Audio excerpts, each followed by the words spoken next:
ഒരു മുംബൈയിലാണെങ്കിൽ അലീന ഇങ്ങനെ പഴയ കാര്യങ്ങളൊന്നും പറയുന്നത് സ്റ്റാലിന് അത്ര ഇഷ്ടപ്പെടുന്നില്ല എന്ന് കാണാനായിട്ട് കഴിയുന്നുണ്ട്, സാധിക്കുന്നുണ്ട്. അതായത് നമ്മുടെ സ്റ്റാലിനും അലീനയും വല്യപ്പച്ചനും തിരികെ എത്തുന്നുണ്ട്. ഇതേ സമയമാണെങ്കിൽ എന്തിനാണ് അവൾ താനെടുക്കുന്ന കാര്യത്തിലെല്ലാം യുദ്ധവും തെറ്റും കണ്ടുപിടിച്ച് വരുന്നത് എന്ന് എനിക്ക് മനസ്സിലാകുന്നില്ല അപ്പച്ച എന്ന് സ്റ്റാലിൻ ഹഫ്ദക്കുട്ടിയോട് പറയുമ്പോൾ, മോനെ, നീ ചെയ്യുന്നതിൽ ചില തെറ്റുവശങ്ങളുണ്ട്. അതാണ് അവൾ ചൂണ്ടിക്കാണിക്കുന്നത്, അല്ലാതെ വേറൊന്നുമല്ല. അവൾ തനി ചിന്നമ്മ തന്നെയാണ്. നിന്നെ അവൾ മാറ്റിയെടുത്തിരിക്കുമെന്ന് പറയുന്നത് കാണാൻ കഴിയും, സാധിക്കും. ഇതേ സമയം സ്റ്റാലിനാണെങ്കിൽ ഇങ്ങനെ വിട്ടാൽ പറ്റില്ല.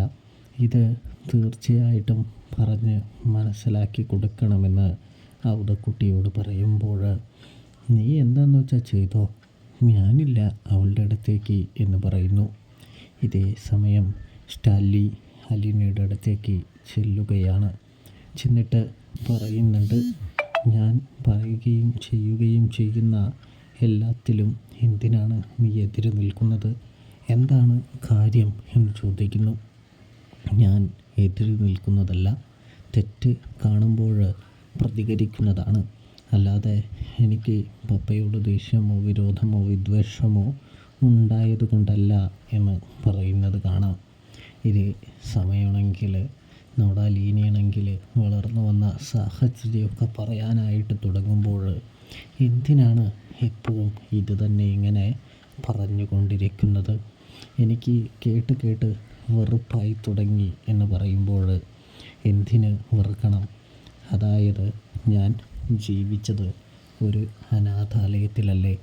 അതുകൊണ്ട് തന്നെ അത്തരം കാര്യങ്ങളും അത്തരം സ്വാർത്ഥ താല്പര്യമൊന്നും എനിക്ക് ഉണ്ടാവുകയില്ല.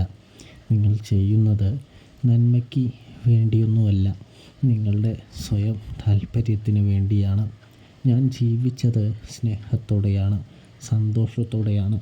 ഒന്നുമില്ലെങ്കിലും സ്നേഹവും സന്തോഷവും സമാധാനവും നന്മയും എല്ലാം ഒരുപാട് അനാഥാലയത്തിലുണ്ടായിരുന്നു എന്ന് പറയുന്നു. ഇവിടെ അത് ഇല്ല എന്നും അലീന കൂട്ടിച്ചേർക്കുന്നു. ഇങ്ങനെയുള്ള ഒരു സ്ഥലത്ത് നിൽക്കാനായിട്ട് എനിക്ക് ബുദ്ധിമുട്ടുണ്ട് എന്നുകൂടെ അലീന പറഞ്ഞ് വയ്ക്കുകയാണ് എന്ന് കാണാനായിട്ട് കഴിയുന്നുണ്ട്. ഈ സമയം അലീന ഒന്നുകൂടി പറയുന്നുണ്ട്, ഞാനിവിടെ നിൽക്കുന്നത് ഇഷ്ടപ്പെടുന്നില്ലെങ്കിൽ എന്നെ തീർച്ചയായിട്ടും എവിടെ നിന്നാണോ കിട്ടിയത് അവിടേക്ക് കൊണ്ടുവിട്ടേക്ക്. ഞാൻ എൻ്റെ അനാഥാലയത്തിലേക്ക് മടങ്ങിപ്പോയിക്കോളാം. എനിക്ക് അതിന് യാതൊരു പ്രശ്നമോ ബുദ്ധിമുട്ടോ ഒന്നും തന്നെയില്ല. സത്യം പറഞ്ഞാൽ ഞാൻ ഇങ്ങനെ തന്നെയാണ്. എനിക്ക് പണം കൊണ്ടോ സ്വത്ത് കണ്ടോ എനിക്ക് മാറാനൊന്നും കഴിയില്ല എന്ന് പറയുന്നു. ഞാൻ താഴെ നിന്ന് വന്നവളാണ്. നിങ്ങൾക്ക് എന്നെ വേണ്ടെങ്കിൽ, എന്നെ സ്വീകരിക്കാൻ കഴിയില്ലെങ്കിൽ എന്നെ പറഞ്ഞു വിട്ടേക്കാനായിട്ട് അലീന പറയുന്നത് കാണാനായിട്ട് കഴിയുന്നുണ്ട്, സാധിക്കുന്നുണ്ട്. അതിനുശേഷം അലീന അവിടെ നിന്ന് മാറുകയാണ്. അപ്പോഴാണെങ്കിൽ സ്റ്റാലിന് ഒന്നും പറയാൻ കഴിയുന്നില്ല എന്ന് കാണാനായിട്ട് കഴിയും, സാധിക്കും. അപ്പോൾ സബ്സ്ക്രൈബ് ചെയ്യാൻ മറക്കല്ലേ.